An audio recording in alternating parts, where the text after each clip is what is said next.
আজ সালমান শাহর 20তম শাহাদত বার্ষিকী।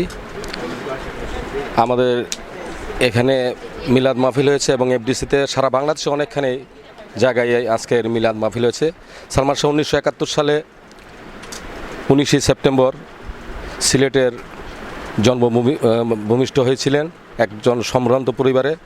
বাবা আইনজীবী কমরউদ্দিন এবং মাতা নীলা চৌধুরী, সাবেক সংসদ সদস্য। 20 বছর মৃত্যু হওয়ার পরও আমরা এখনও দাঁড়ে দাঁড়ে ঘুরছি ভক্তবৃন্দরা তার বিচারের দাবিতে। গত 21 আগস্ট আমাদের সেই বিচারের খারিজ করে দিয়েছেন। আমরা উচ্চ আদালতে যাব।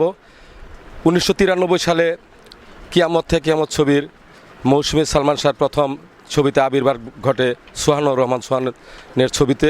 তারপরে একের পর এক অপ্রতিদ্বন্দ্বিতভাবে যেভাবে এগিয়েছিল, একটা পর্যায়ে 1996 সালে 6 একটি কালো ইশারা 6 সেপ্টেম্বর একটি কালো ইশারায় তাকে মৃত্যু দিয়ে তাকে হত্যা করা হয়, নির্মমভাবে হত্যা করা হয় এবং তাকে আত্মহত্যা বলে চালিয়ে দেওয়া হয়েছিল। কিন্তু আসলে সে আত্মহত্যা করে নাই, তাকে হত্যা করা হয়েছিল।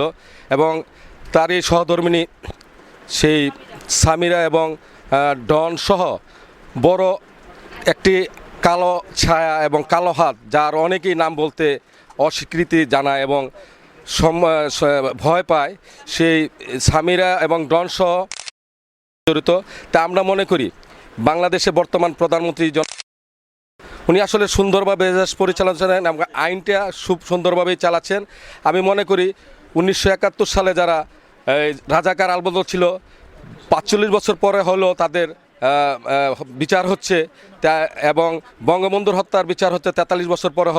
আমি মনে করি 17 কোটি মানুষের এই সালমান শাহর ভক্ত, এবং আমি মনে করি এই সালমান শাহরও হত্যার বিচার হওয়া উচিত। এবং আমি মনে করি জননেত্রী প্রধানমন্ত্রী শেখ হাসিনা, আপনি একমাত্র জানেন স্বজন হারার কী কষ্ট। আপনি যখন লন্ডনে ছিলেন, বাংলাদেশে এসে দেখেছিলেন আপনার মা বাবা সবাইকে হত্যা করিয়েছিল 15 আগস্ট।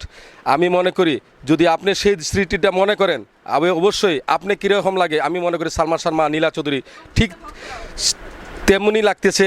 এবং আমরা যারা বক্তরা দাঁড়া দাঁড়া যাচ্ছি এবং আমরা মাঝে মাঝে প্রেস ক্লাবে এবং বিভিন্ন জায়গায় আমরা আন্দোলন সভা সেমিনার করছি, কিন্তু আজও আমরা সালমান শাহর হত্যার বিচার পাচ্ছি না। আমি মনে করি জননেত্রী প্রধানমন্ত্রী শেখ হাসিনা উনি আসলে আমরা তাদের কাছে বিচার পাবো এবং সুষ্ঠু বিচার দাবিতেই আমি মনে করি এ ভক্তরা আমরাই করব।